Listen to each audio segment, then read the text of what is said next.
Contradictory, trying, and challenging are just a few words that you may use to describe the economic year of 2012. However, the Belize Chamber of Commerce and Industry remain firmly anchored in our mission to be the leading voice of the private sector.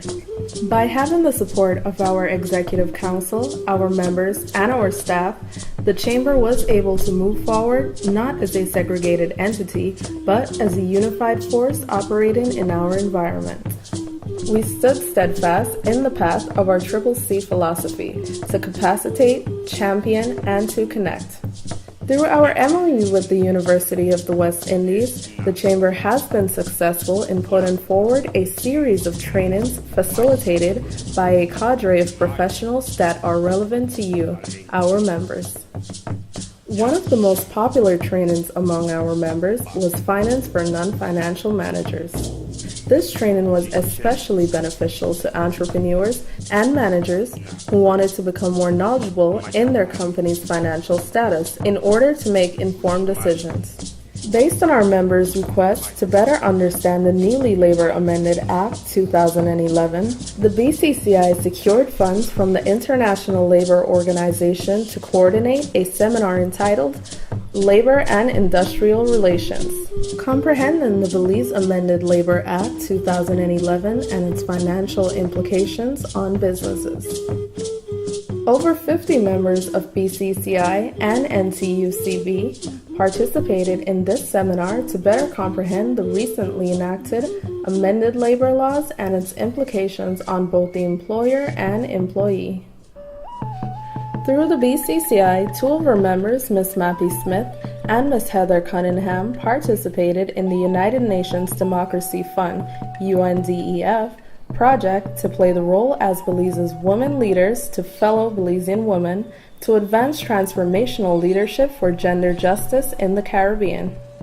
Our members were also offered the opportunity to attend the CARICOM Dominican Republic Business Forum, organized by the Caribbean Export Development Agency in the Dominican Republic, DR, of which Royal Mayan Shrimp Farms took advantage of.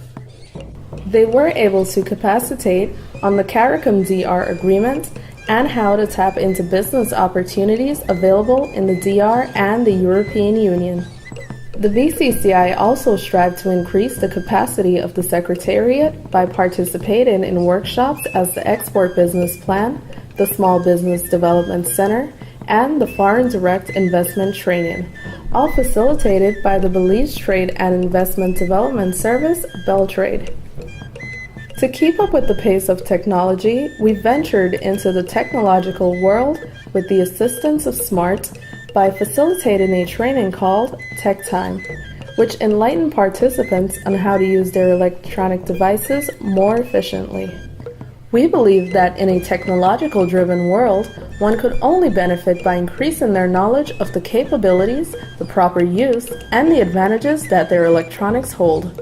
As many issues emerged in our economy, Bcci rose to the occasion to ensure the economic vitality and quality of life in Belize. Through diligent research, the Bcci authored a white paper on investments which was presented to both the Prime Minister and the Leader of the Opposition, with suggestions on how to improve Belize's macroeconomic environment. The Chamber believes that Belize's development is dependent on a collaborative partnership between the public and private sectors. The Chamber also voiced its concerns on issues as the write-off of the Social Security Board's housing loans, bond renegotiation, Asakuta Project, National Export Strategy, National Tourism Master Plan, crime, Social Security investment in BEL, Belize's procurement system, and trade license fee, to name a few. Your Chamber also continuously injected into policy formulation with input from the Labor, Crime, and Economic Sub-Councils, which reviews their respective issues affecting the growth of Belize. Thanks to all of you who volunteered your time and expertise. The Bcci saw its 92nd AGM, at which new leadership, the Executive Council of the Chamber, was elected to serve its membership for the years 2012 to 2014. The BCCI also stood out in the Senate elections with candidate Mr. Markhelm Lizarraga, who was challenged by two candidates of the Belize Business Bureau to be the representative of the private sector in the Senate. Mr. Lizarraga was victorious and champions the cause of the private sector in the government. We have as well expanded our voice regionally, as the President was invited to submit several op-ed articles in regional media such as the Caribbean Journal. Our President also serves as a co-chair on the Economic Development Council, which resulted from the Prime Minister's Private Sector Forum held in 2011, as a means of formal dialogue and consultation between the two parties. This council evolved from a steering committee into the Economic Development Council, consisting of 5 private sector representatives and 5 public sector representatives. This has given the Chamber the essential opportunity to inject into the central lifeline of shaping policy to create an enabling environment for business and, by extension, a better Belize. Creating networks is another of our core mandates which the BCCI fulfills through, but is not limited to, our mixers. We have brought our members together with the GST Department, the Auditor General, the Ministry of the Public Service, DFC, and Youth Business Trust for them to dialogue with a goal of obtaining an understanding of each other's roles and functions to foster a harmonious environment.